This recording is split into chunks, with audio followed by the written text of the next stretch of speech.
When a review key for Port Royale 4 dropped into my inbox, I was over the moon because I'd recently been looking for a really good trading game. Sadly though, this isn't the game I was looking for, and I was left feeling pretty disappointed. Hi folks, it's Mark here once again bringing you my review this time of Port Royale 4. Set in the 16th century, Port Royale 4 sees you try to build a very impressive and successful trade empire in the new world that is being colonised. Yes, you'll be sailing around the Caribbean, the Gulf of Mexico and the coast of South America, buying low, selling high, developing a few businesses in the area, trading this, trading that, maybe fighting off pirates, maybe becoming a pirate if you wish to.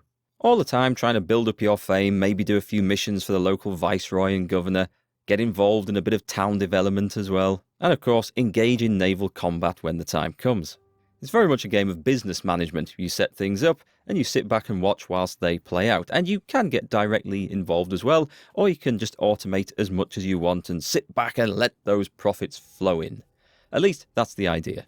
Now, I do need to point out that whilst this is a full release, in the brief time since its launch it has already had some quite big changes to its trading mechanics and its management system, and whilst this is supposed to be a fully finished game, it feels more like a work in progress as the developers shuffle things around to try and please the player base. Unfortunately, this doesn't always play out in its favour. Right then, onto the graphics and sound, and graphics wise, there's nothing too special here. Everything's pretty functional. I think things could look a lot prettier. I think they could be worked on. I think they could be improved by quite a bit, but it's enough information to get across to the player generally what you need to know. The intro sequence to the game is probably the best looking part of it. No great surprise there. It often is in games, but unfortunately what you see there doesn't really then flesh out in the rest of the game. I think the map could have a little bit more detail, and I certainly think the areas around the town and city planning could be better and laid out a bit better, making it a little bit clearer what you're building on. But it's functional, it does the job. Same has to be said for the sound. Again, I didn't find anything special in here. The sound effects fairly basic. Right then, on to the likes and dislikes. We'll start with a few things that I did enjoy about the game, or thought were pretty good, and that is the detailed trading engine that the developers have built. There's a lot of towns and settlements around the new world, and they all have quite a detailed market. There's local supply, local demand. The prices will fluctuate depending on how much stuff is being sold or taken away from there. Say if you go to a market and you buy up all the available food, as that stock of food starts to run out of the market and you're still buying, that price is going to rise. And the same happens when you sell as well. So you can't just bring a massive boatload of stuff over and dump it in a town and make an absolute killing. It's kind of a responsive market. It does make sense. However, this does have some other issues as well, which we'll go into a little bit later. But generally speaking, it's not too bad. It seems to work quite well, and it does make you think a little bit more about how you're going to pull off the big trade deals and make some money. I mean, obviously, the more of a good that is produced in a settlement, the cheaper it is there. So you try and look out for these centres of production where you can buy cheap and then ship it off across the Caribbean somewhere and sell where it's in demand. That's the idea, but as I said, it doesn't always quite work like that. Another thing I liked was that the game does model the trade winds, I think, reasonably well. You've got wind directions, which do seem to change according to the season, at least, and there's different areas where there's stronger wind or no wind, and areas right across the Gulf of Mexico which are registered as pretty dangerous and stormy, where there's a chance you'll run into some sort of hurricane. Obviously, sailing into the wind slows you down, and sailing with the wind speeds you up, so if you plan your trade routes well, you can try and save a bit of time sailing around the place. Take note that they've included this here for the trading part of the game, sailing around, but not for the combat, and we'll get right onto that later. And another thing that I thought the game had done quite well is that you can automate quite a lot of businesses in this, but one of the big things is you can build convoys of trading ships and set them to automatic. Yeah, basically you can set a trade route going around certain towns, or all of the towns in the game if you want. Tell them what to buy at each town, what to sell at each town, or what to unload into your warehouse if you've built one there. Or you can just set the whole lot to automatic, and the captain in charge of the convoy will buy and sell as he pleases, sailing around the place trying to make you some money. It does work. You can just set it off and let some ships go around and they'll trickle in some coin. Probably not as much as you could make if you were manual in charge, but it allows you to focus on doing other things in the game. Running tasks for the viceroys, running tasks for the settlements, doing a bit of piracy, protecting things, planning things out. Well, whatever you want, basically.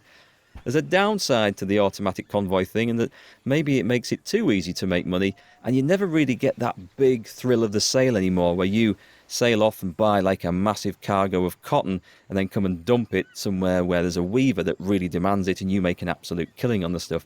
You can still do that, but you soon realise there's no real need to because you just set up an automatic trade route whilst you focus on other tasks, but the option is there.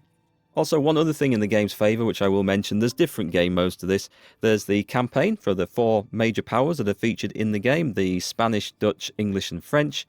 You have to play the Spanish one first before you can play the other campaigns. And of course, there's a free mode as well, where you can just go and do whatever you want. Okay, on to the dislikes. Unfortunately, there are far too many. Let's start with the price. This is selling for £46. Now then, £46 isn't too much for a game by any means. However, it is too much for a game like this that doesn't feel like it's finished, doesn't offer very much, and doesn't look great. I know people have to make a living, but you've got to be selling a good product if you're charging a fairly high price for something. And this, it just isn't finished. I just don't think it's finished. The amount of changes that there have been since the game was released not that long ago to the core mechanics of trading and warehousing and other things and just the systems, it just tells me the game wasn't ready for release. It should be in early access, it should be in beta stage or something like that. And I think it's too expensive, so that's the first thing against it. Secondly, the combat. This was a massive letdown for me because the combat feels like it's some sort of cheap mobile game. Instead of the real-time aspect where you've got in the trading section of the game, when you jump into combat, it's turn-based combat, and the sea is split up into a hexagon grid. And you move one ship and fire with it, and then the other side move a ship and fire with it, then you go to your next ship, they go to their next ship, and so on until everybody's had a turn.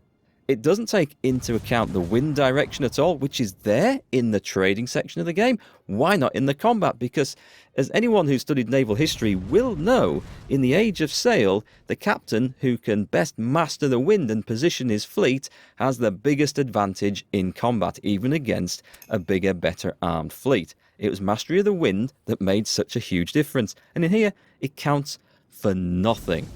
Also, something that just doesn't really fit well with me at all. They've got these tactics that can use. They're like consumables. A tactic might make a ship's guns reload twice as fast so you can fire twice in one turn.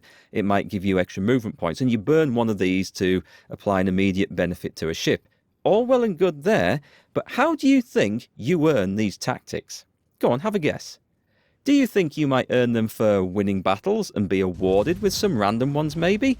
Or maybe some tactics related into how you played or won the game? Do you think you get them for completing dangerous combat missions? No, you get them for delivering goods to harbours.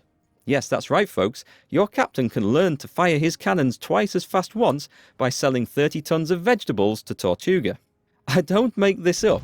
It's absolutely ridiculous. The various settlements around the map will occasionally pop up with a request for a delivery of goods.